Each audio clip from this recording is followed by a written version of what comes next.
Hello, Maurice and Mylo. Thank you so much for joining me today. I'm really excited for this opportunity to speak with you, to get to know a little bit more about your journey with Mylo and how using buttons has changed your relationship and your world. So, thank you. Welcome. Thank you, and thanks for having us. We're both, as you can see, very excited to be here. Yes. So, if you wouldn't mind, for the folks who are listening or watching this, could you let us know who you are, who your pup is, and a little bit about your origin story? How did he come into your life, and how did you start using buttons with him? Sure. So, my name is Maurice Cobb. This is Milo. He just turned 4. I the story's kind of interesting, and you're a big part of the story. And COVID kind of got puppy fever along with everyone else, but it was interesting because I never had a dog before. And so I found like you, and I found like one of the other FluentPet dogs, Chell and Lexi. And I'm like, if I ever get a dog, like I want them to talk. And it's like I feel like I needed them to talk because since I have no experience around dogs, if they can just tell me what they want without me having to guess or like try to figure out their button behavior, that would just be the easiest thing. So went through, like I said, the puppy fever phase, and then with my mom, we surprised her with a trip to France. And I was like, "Oh, I've been thinking about getting a dog." And I think she was just so euphoric. She was like, "Sure, whatever." And I was like, "Really?" I was like, "Okay." So I'm like researching breeds and all of that, and I had exactly what I wanted in mind. And then I went online and just saw a picture of Milo, and he was nothing that I thought I wanted, but I was just like, "That's my dog." Like I just instantly knew that was my dog. And at that same time, I knew from being your fan, I was like, I have to get him buttons from day one. So that's how we got started with it. And it completely changed what I thought our dynamic and relationship would be, but like in the best way possible. That's incredible. So, before, so did you had buttons waiting for him before you brought him home, Yeah, or they just were like there from day one. yeah? And was there any sort of skepticism in your mind? Obviously, you'd seen me online and you'd seen some other learners online. Was there anything in you that was like, "This is we'll see what's going on here, but this may or may not be what we think it is," or were you just like, "Yeah, of course this is possible, and of course I can do this with him, and this is going to change everything for us"? I did think at first, I was like, how are they teaching them to do that? And so then with researching and purchasing like the Fluid Pet kit, getting the start guide, going online on the website, I'm like, okay, I see. The buttons are organized in specific ways, and you're not starting off with all the buttons at one time. You're starting off with one button, you're using it, they're watching you. So once I understood the system, once I got him, I'm like, this is literally possible. The difficulty, I guess, or it was just like, how am I going to adapt this for us? Like the location of the buttons starting out, I was just, like figuring out that part, but I was completely sold and realized because I'm like, there's too many instances from you and from other people where it's like there's no way that was just like a random incident. Like that had to have been thought through specifically. And like you can tell when some stuff is edited in post and when they're doing like Mhm. voice and they're trying to, I'm like, this is too legit. We're getting screen recordings with timestamps and all of that. Like, you can't make that stuff up. So I was completely like sold and just knew that it was a thing, impossible from the beginning. That's amazing. And what were some of the words that you started with? Our first button was outside, and then I think I had like backyard and like toy. And so I would hit outside, but he would like be excited to go outside. But then I quickly learned that it wasn't like a huge like motivator for him. So Mm. I started with, like I said, I think I had around 8 buttons after like a month and a half of using them like outside. I did one for the car. I really tried to avoid doing food buttons. Mhm. And he wasn't getting it at all. And I was just like, okay, maybe it's just not meant to be. A month and some change into having a puppy, you learn so much about their behavior, their weird scratches, what that translates to. So I'm like, if this isn't meant for us, then it's fine. I tried, but I was feeling a little defeated.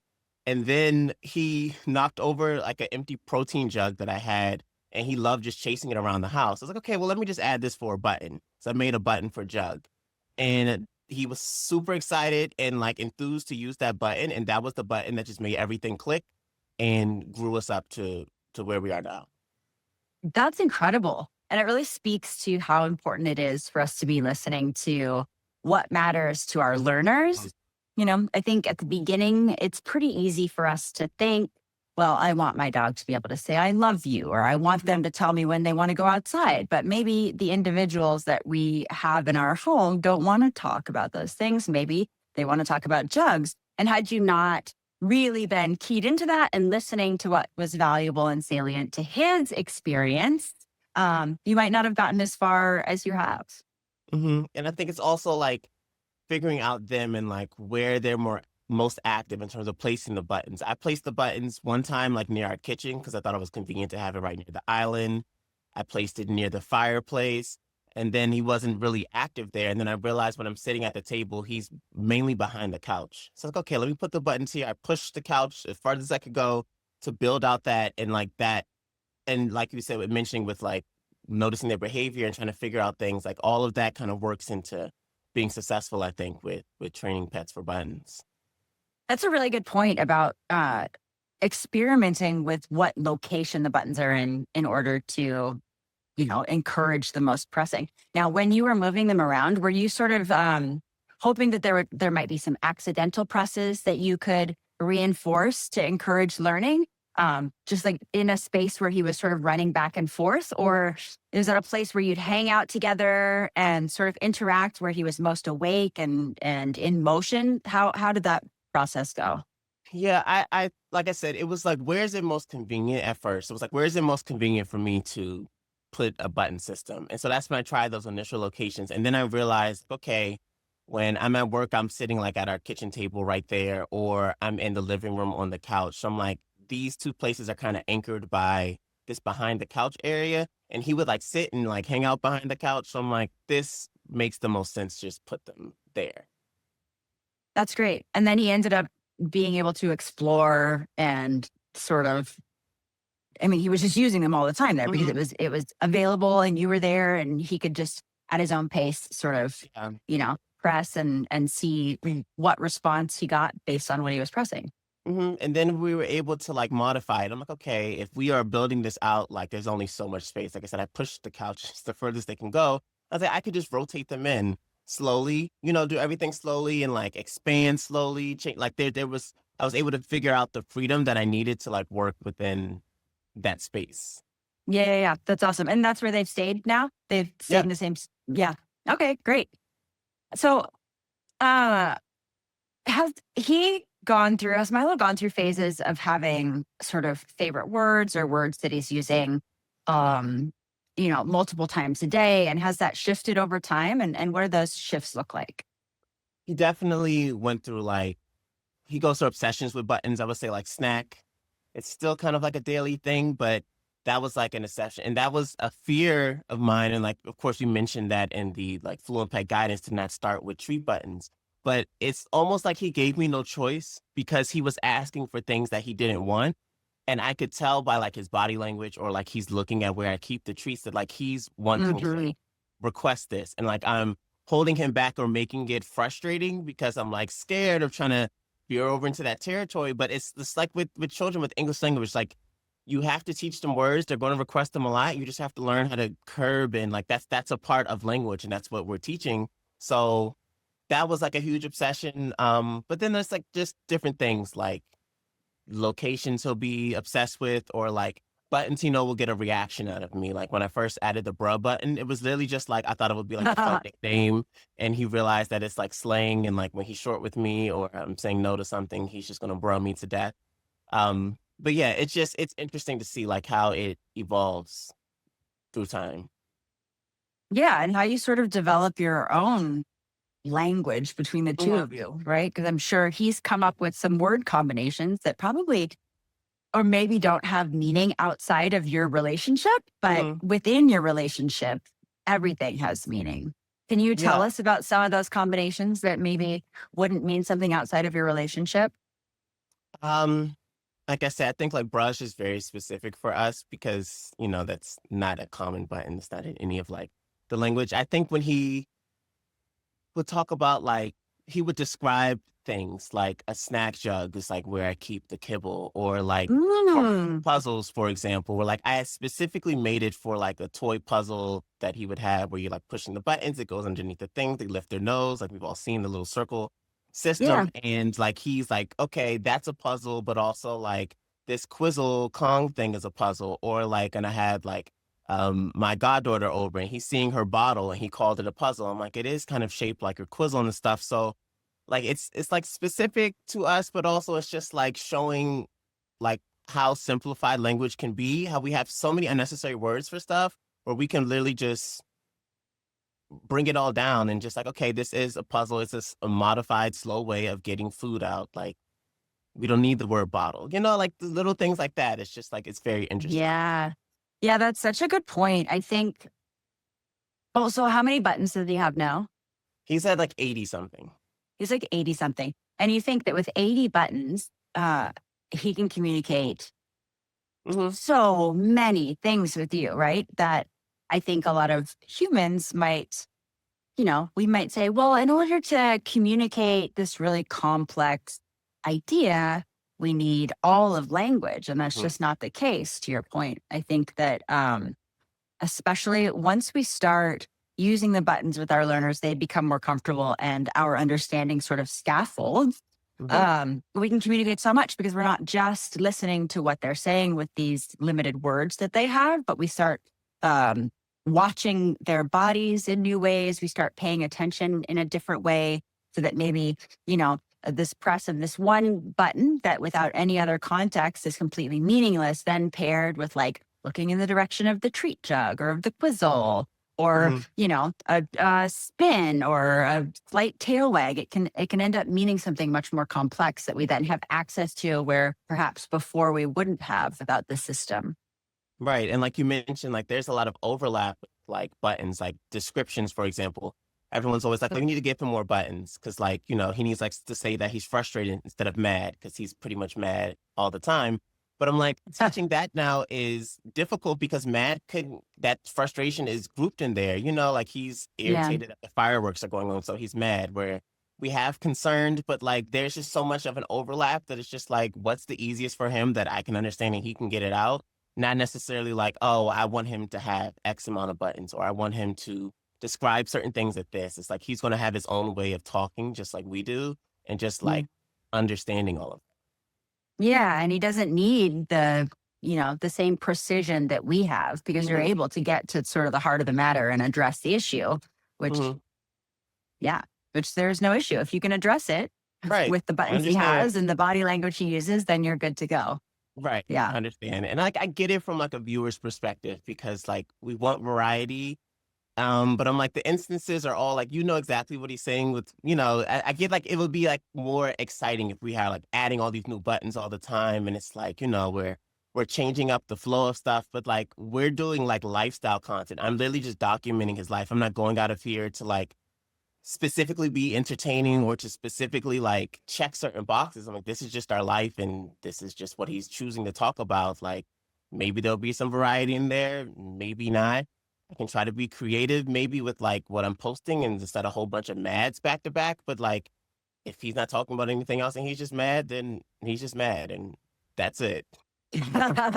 And I think that a large portion of your audience would argue that you are entertaining. That what you post is entertaining, I would say. Yeah, Yeah. I feel like we have like our own like niche. Like You everyone do. else is like Yeah. there's some similarities, but it's just like we're just solely just unhinged. And that's okay because that's a lot of people's like relationships. I've seen like some like dogs online where like they're throwing stuff at their owners. And I'm like, we're basically that with buttons. Yeah, yeah, yeah. So on that note, what are some of the most unhinged things that Mylo has communicated to you? And it doesn't have to be unhinged necessarily. Some of the most surprising, some of the most compelling, some of your favorite moments. Tell us about some of those. I think the first time when like we were like going back and forth because he was jumping up on the counter like as a puppy, so I'm trying to like curb his behavior.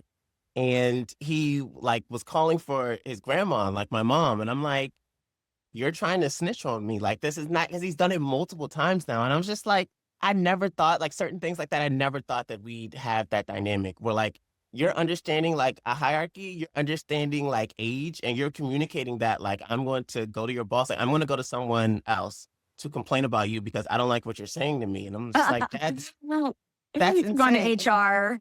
Literally. And I'm like, and then that's when like we teach them the buttons, but like they make everything their own. Like there's things Mhm. that like he'll do, like where he would describe like me walking to go get him a toy or walking to go get him a snack, where I only use walk in the context of us going out on his leash, walking through, a trail or the sidewalk in our neighborhood. And he Mhm. understands that walking is something that we do all the time. I didn't teach that. So like I can't take credit for all of him. Like I gave him the tools and like stuff, but like he completely made it his own. Or even like the way that he will describe like how he cares for other people. Like my favorite video Mhm. is when I had my goddaughter over and he was reminding me every 3 hours to feed her. And like I screen recorded from the camera, like to the minute, every 3 hours, he's saying baby puzzle. Or like he's like dog puzzle. Like he'll call me dog, like as like, a nickname, not the way I taught it to him again. But like every single 3 hours, he's realizing that. And that's when I was just like, wow, like me feeding her had nothing to do really with him, or like he was going to get some benefit out of that. I mean, he's obsessed with her, but like that's when I'm like, this is more than I even thought he'd ever do. That is so, so cool. Um, I think Tenrec is eating something he Oh, shouldn't. no, Give me no, go one check, go check, go check. second.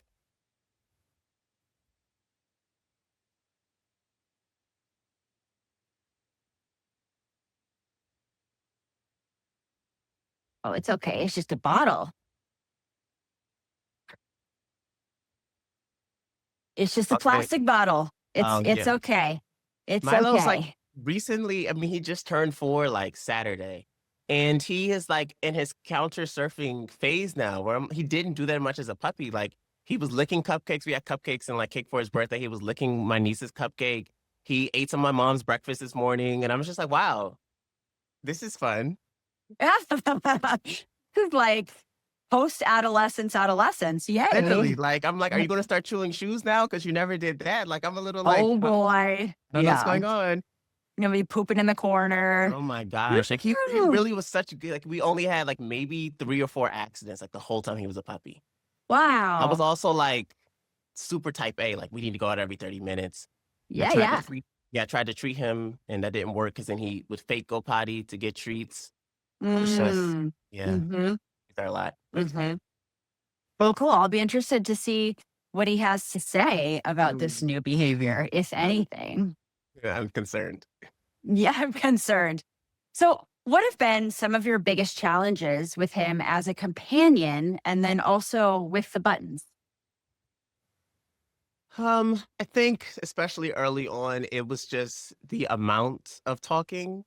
And there will be moments where I'm just like, oh my gosh, like, why did I do this? Like, why did I either make specific buttons or like question like my sanity? Cause I'm like, okay, now, you're growing up. I'm like back to work. I'm trying to balance all this stuff. And you are just incessantly just on me all the time. But it's just like I said, like I have so many nieces and nephews, and it was the exact same thing when they learned to talk, where they're just asking you why all the time. They're asking questions, they're questioning stuff, they're asking for the same thing multiple times, they're having tantrums and stuff, but it's not going to be every day. It's literally just for a period. It's like it just comes with the territory. And it didn't last as long, but I mean, every single day it was kind of incessant. But it's just like, just take like comedy or just like take like excitement in those moments because looking back, we know we're not going to have our pets forever. And I like Mhm. now have, and that also goes into like the account thing. Like, regardless of us blowing up or achieving anything, I have like a documented account of my entire life with him, his Mhm. milestones, his achievements. And I was able to build a sense of community around that. And like, that's the reward because I feel like a lot of times you'll just have a whole bunch of pictures and videos in your phone that maybe you'll talk about and be able to scroll through and reference, but like I can just go back and relive our life or like share that with others. And then whenever that time comes and I no longer have them, I have all of this to go back on our full life, snapshotted, perfectly edited and captions. And like, I can live off that and share that with whomever, didn't meet him. Sorry to get all sappy and stuff, but like, that's like No. my favorite thing about all of this. Yeah, that is really profound and powerful. I feel like there are, I mean, I see memes about it all the time about, like really honor this time you have because it Hmm. doesn't last forever and it's so precious.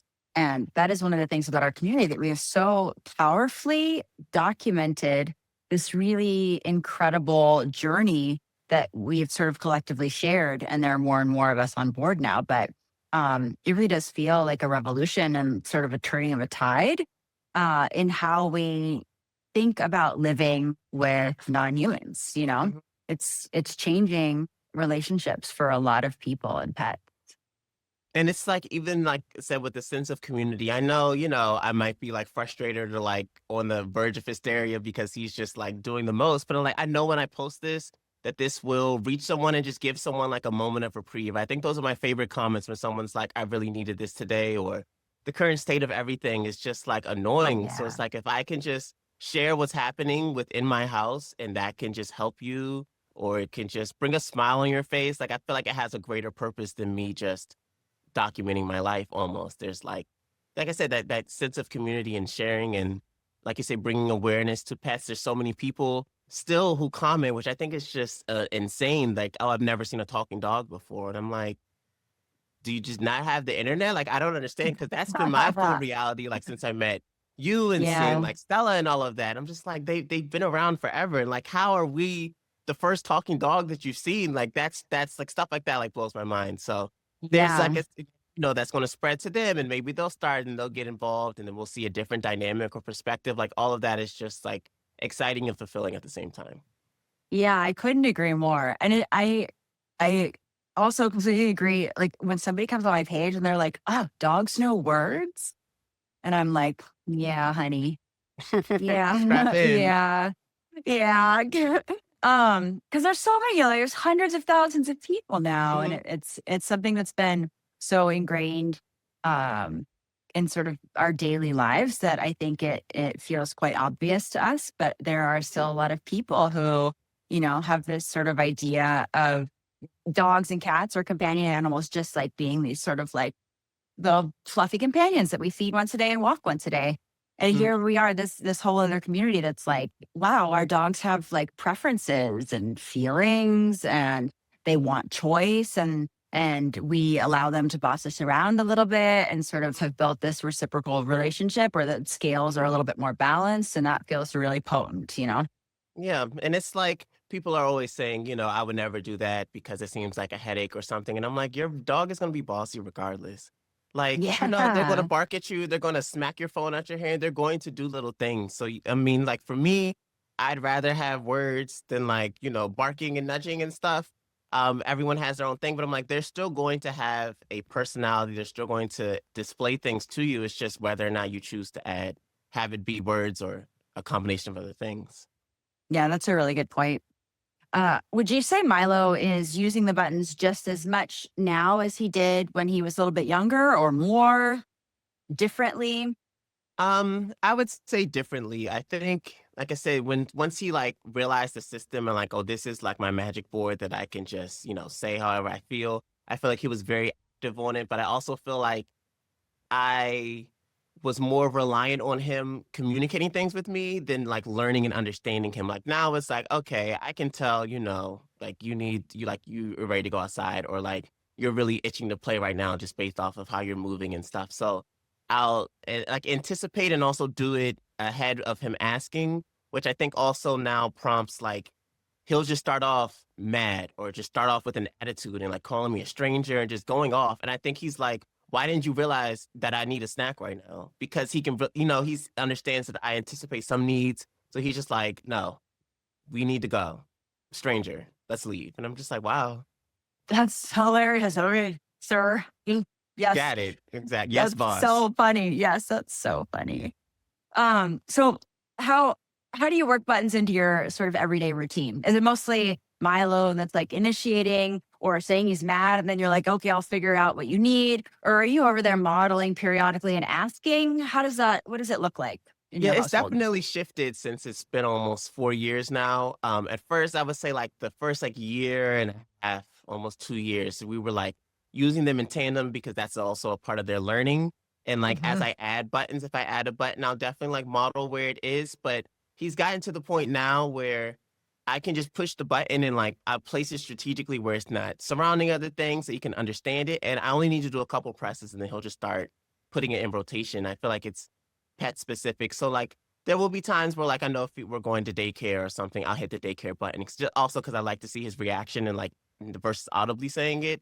But it Hmm. just, like I said, it just kind of depends on the time frame of when we use them. But for him, like it's mainly, I would say he's not using them as frequently, but I feel like I said, I really have a good gauge of anticipating what he needs. And if I keep a certain amount of structure, then he won't have the need to request things. Or like, I know if I keep dinner at the time, then we're good. If I go past that time, he's going to let me Mad. know.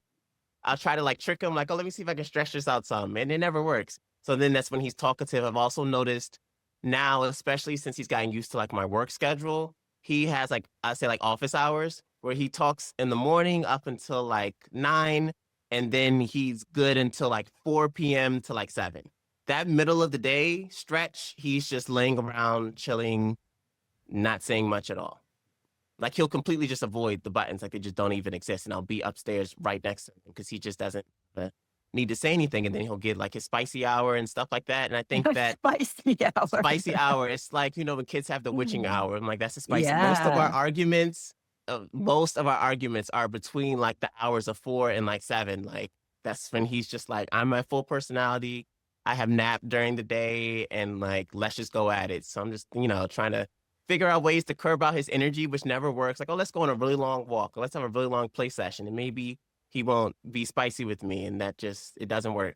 Sometimes it ramps it up. So just like figuring that out. But I think a lot of people have the perception that they're just talking all day because that's all we're really posting is like their button Right. personalities. Like there's so much more life outside of that, and I hate that people will use that almost like as a gauge of like, oh, well, I can't do that because I can't keep up with that. Or I work in the office, so I don't have time to train that. I'm like, okay, well, I'm like hybrid now, working in the office, and we still figure that out. I realized how his button personality is, where he really only likes to talk inside of our house. When we travel places, I like brought Huh. buttons to daycare.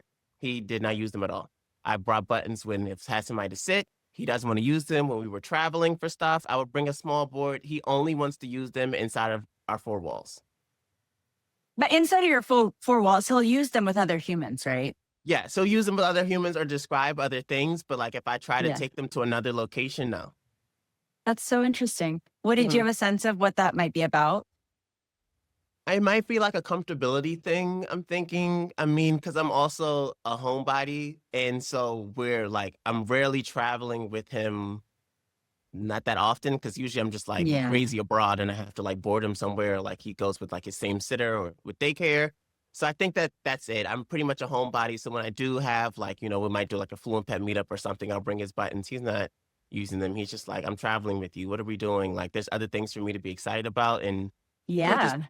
almost like he goes into like, standard dog mode, like Standard dog mode. standard dog mode. Also, there's got to be an element of him trusting that you will understand, acknowledge, and honor his intrinsic Mhm, communications, right?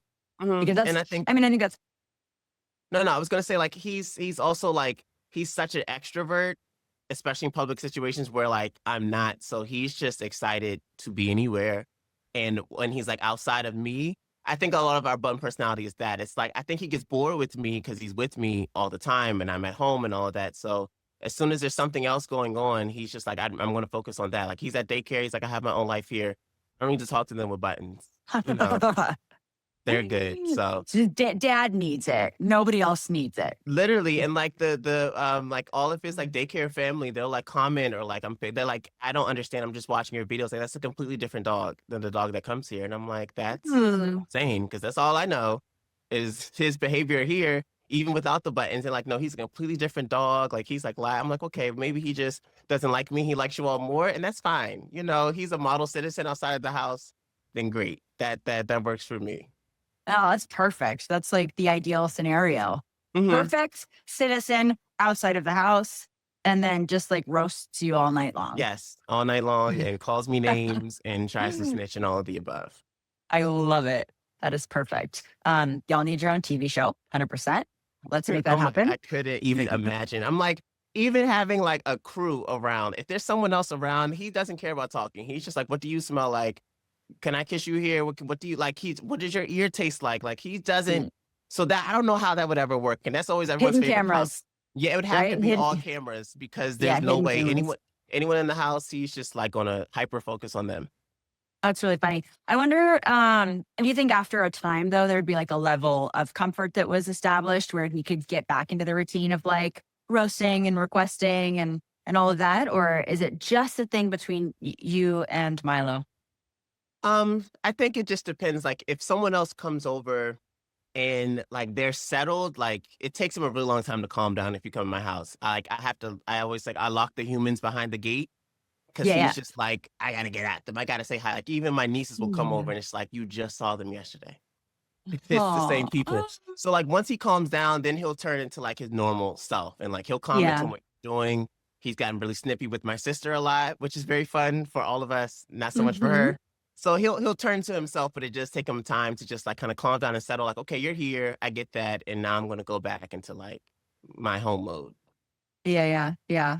That's cool. I love all the different dynamics between, companion animals and their humans and Hmm. who they talk to and how they talk to them. It's just so individual. It's really, really fun to watch.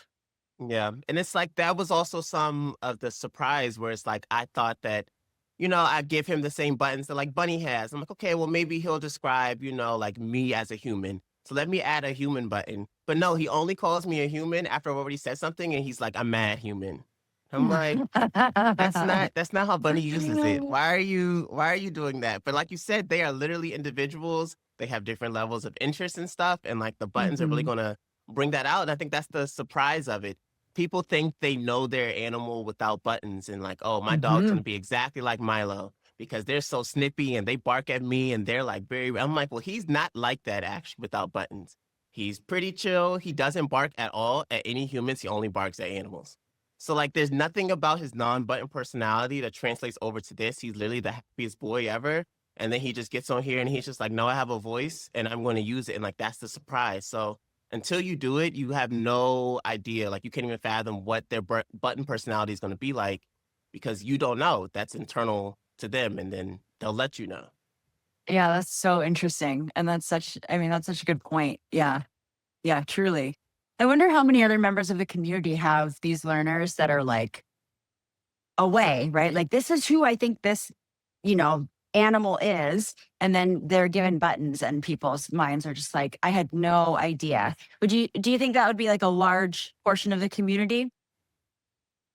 I think so, because I'm like, some stuff is going to be like specific to you and like your individual relationship. But of course, like we said, there's definitely similarities with like the learners and how they use or how they talk, or like like you mentioned before, like doing like a thinking circle where his is Hmm. more like, I'm gonna give you some time to fess up or to come over to my side, or I'm gonna go right back to the same thing. But like there's Yeah. so many similarities that there has to be a similarity with that, where like where Hmm. certain things don't align. But it's just like I say, it just depends on if you're choosing to share that or if we're having like that level of conversation, because it's very difficult to go off of just like surface level. Here's the video kind of For interaction or sure. page. Yeah, we've learned so much from like our group chat and like being around each other that we wouldn't receive just based off of being fans of each other's content. Yeah, absolutely. In terms of how you organize the board, I think generally what most people do is they group the words by category, right? So there are Mhm, places and people and mhm. things. Do you go about it in a similar way? How is your board organized? Ours is the a standard way that is set in the FluentPet guide, where it's like, here's descriptors, and then I have locations, and then I have objects, and then I have um, actions, and then I have subjects or people, and then I have like, I'm trying to think what categories like love you and want and stuff. Those are like, they're not actions, they're Emotions or, oh, well, emotions. I Like mean, there's one's not really an emotion, but yeah. descriptors, like things like that. So it's set up directly how it is in the guide. I think where it's specific to us, I did make the colors per row, which I stole that from Parker, Puppy Hmm. Parker Posey, because she has the colors. And I was like, oh, that's such. I think like it's easier for everyone else to understand where they're like, oh, I know where he's gonna go in that section because that's where all of these are. So it's like it's able to Hmm. to bridge more educationally when you're just engaging organically with our content. And then like I say, like there's ways to customize it, which I didn't think was going to be. I thought everyone's buttons were the same, like the placement was the same, and there's just like ways to get them excited and certain parts of like, you'll notice where they stand on their board. Like I only have buttons on the top row and then I have a space of nothing because he likes to press and then Mm. stand there and wait. Mhm. So I made sure to have a blank row of just tiles and then more buttons kind of spread out there. The top row of our buttons have always been the same top row, and then I kind of just slowly expanded below it. So that top row, they're all filled, like all five, of the button holes are filled, but he knows those specifically where I don't crowd other areas like that because of course that's secondary, but the top row has been the same for 4 years now.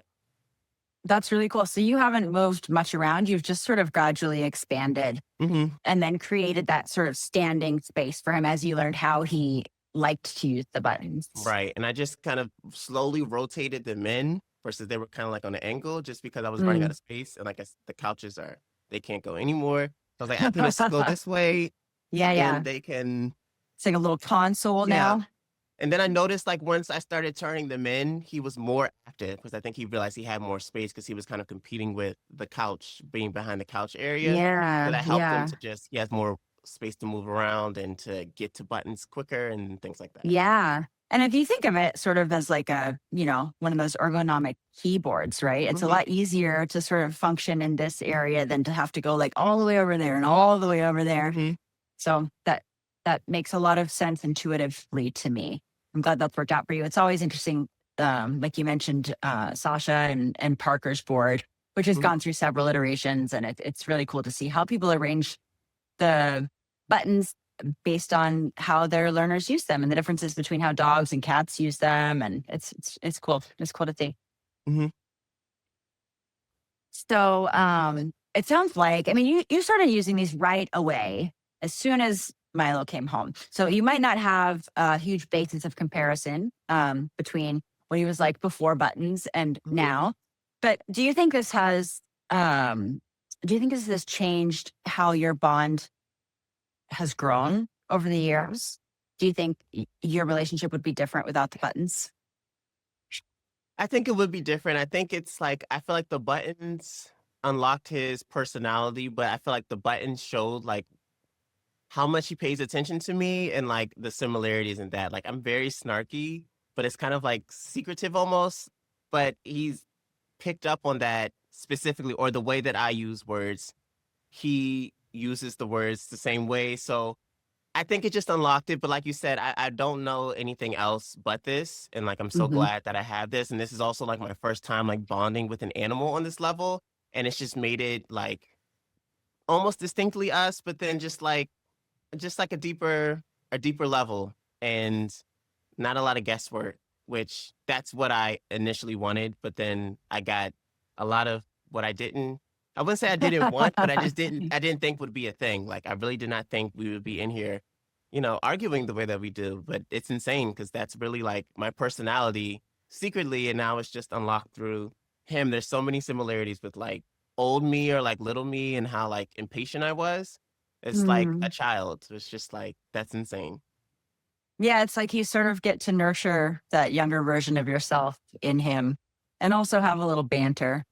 Yeah, and he looks like me, which is insane. So, like, I'm looking at, like, what I would look like with a dog's face, and then sitting here Yeah. arguing with myself with my own voice.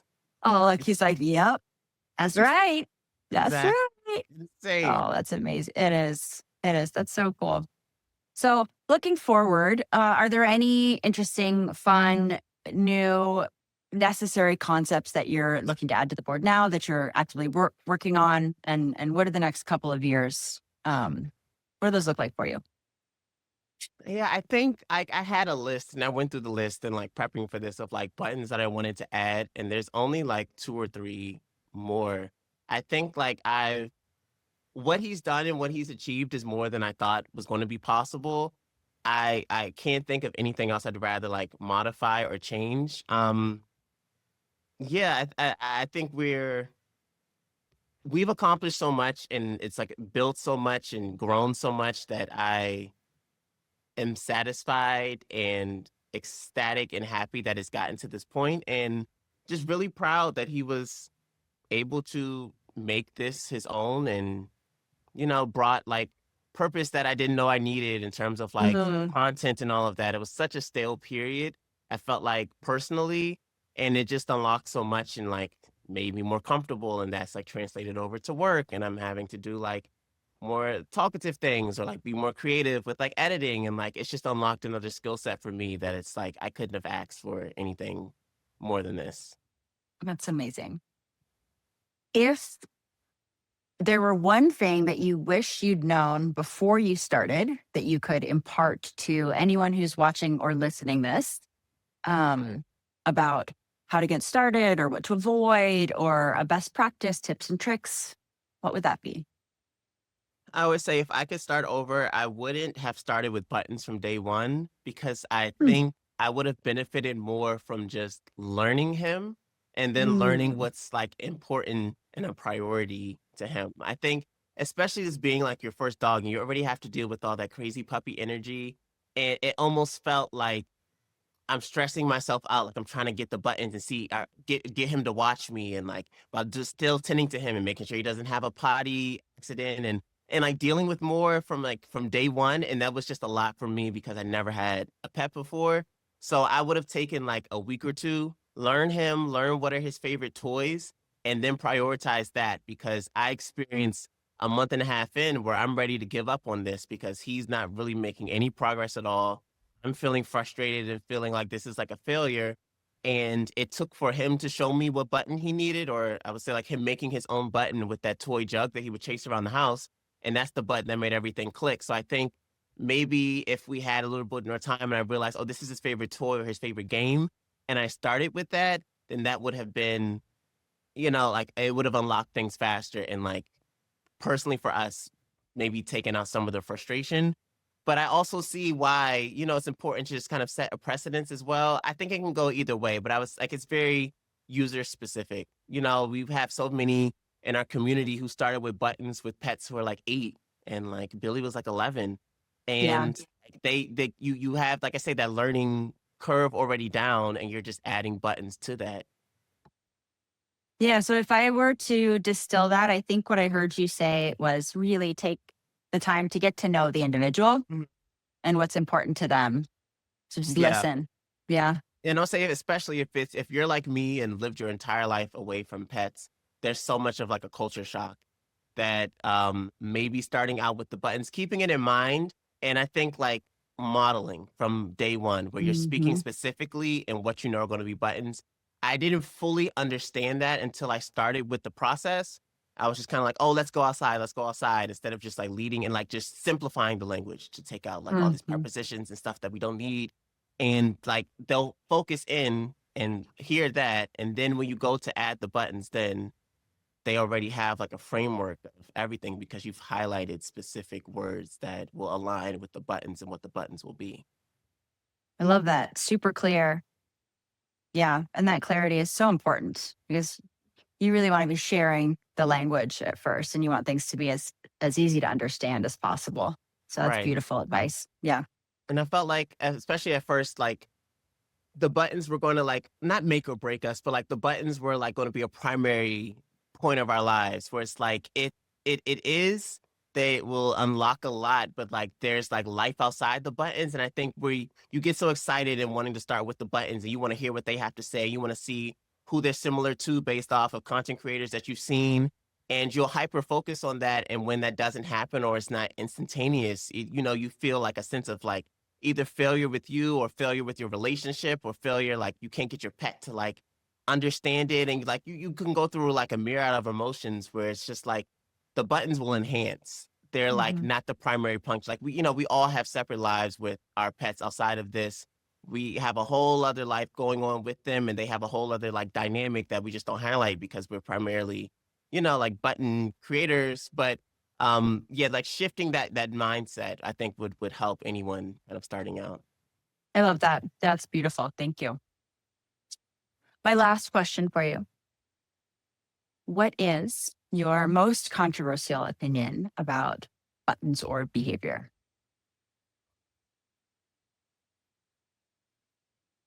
I think